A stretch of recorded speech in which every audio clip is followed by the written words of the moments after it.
today's it is about when they break up with you. Please don't forget to subscribe, like, and share, and let's get going. The evening air was heavy, suffused with the scent of rain that hasn't fallen yet. He sat between Kirishima and Bakugo on the couch, the quiet of the room defeating despite the TV, playing some mindless show in the background. You can feel it, the unspoken tension swirling in the air like a storm waiting to strike. You glance at them, your heart tightening. Bakugo's arms were crossed, his crimson eyes staring at the coffee table as if it insulted him. Kirishima fidgets with the hem of his hoodie, his usual bright demeanor replaced with a hesitant gloom. "What's going on?" he finally asked, your voice cutting through the heavy silence that was between you. Neither of them answers right away. Bakugo clicks his tongue, his jaw tight. Kirishima glances at you, his ruby eyes filled with something that you can't quite place. It's not the warmth that you're used to, it's guilt. "Babe," Kirishima begins, his voice softer than usual. "We kind of need to talk." Your chest tightens. Those words never lead to any good. Bakugo leans forward, running a hand through his spiky blonde hair before speaking, his voice gruff but not as sharp as before. "Look, we're not gonna sugarcoat it. This thing between us, it's not really working anymore." The words hit you like a punch to the gut. "What do you mean?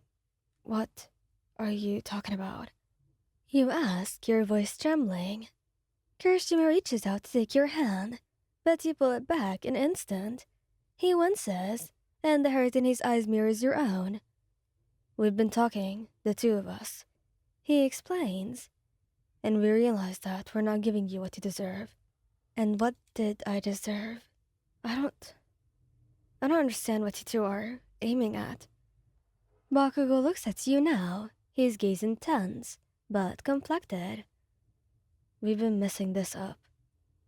And it's on us. It's our fault, not yours. You're always caught in the middle of our fights, our issues. We thought we could make it work, but we can't keep doing this to you." Your heart was pounding, your mind racing to process their words. "And so what? You decided this without me? Without even giving me a say?" Kirishima shakes his head, his expression pained. "No, that's not it. We've been trying to figure this out for weeks. But every time we look at you, we see how much we're hurting you. And that's the last thing we ever wanted. You think breaking up with me will hurt less?" You snap, the anger in your voice barely making the anguish. "Damn it. Don't make this harder than it already is." Bakugo growls, but his voice lacks its usual bite. "We're trying to do what's right for you, for all of us. This shit isn't right to you, and we know it." Tears sting your eyes, but you refuse to let them fall. "You think you're protecting me, but all you're actually doing? You think you're protecting me, but all you're actually doing is breaking my heart." Kirishima looks away, his hands clenching into fists. "We're breaking our own hearts too, you know," he says quietly. "But this is the only way we can stop hurting you, or each other." You stand abruptly, the tears now threatening to spill over. "If you cared so much, you wouldn't just give up on me. We would find solutions, but you just gave up on us." Bakugo rises, his frustration evident. "We've not given up, damn it. We're letting you go because we care about you too much to keep dragging you through our crap. That's a lot of bullshit, and you know it." You shout, your voice trembling with the force of your emotions. Kirishima steps between the two of you, his voice breaking as he pleads. "Please, Wayan, don't make this harder. We love you.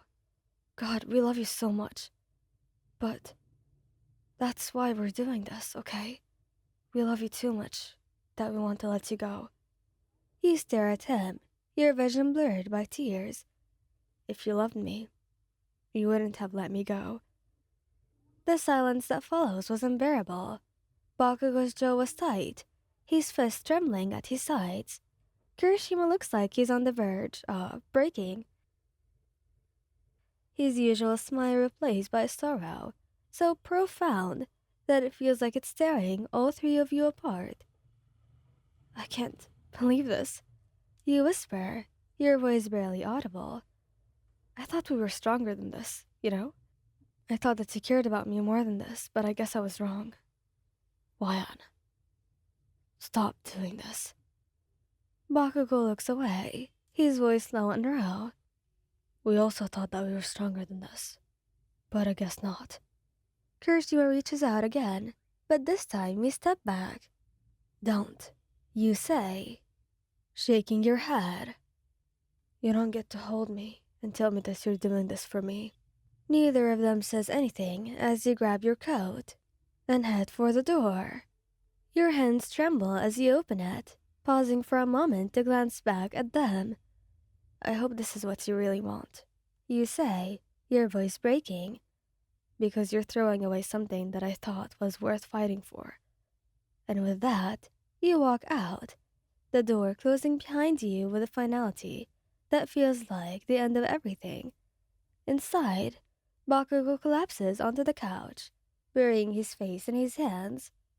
Kirishima sinks to the floor, his head in his hands as silent tears fall. Neither of them speak up, the weight of their decision crushing them as the rain finally begins to fall outside.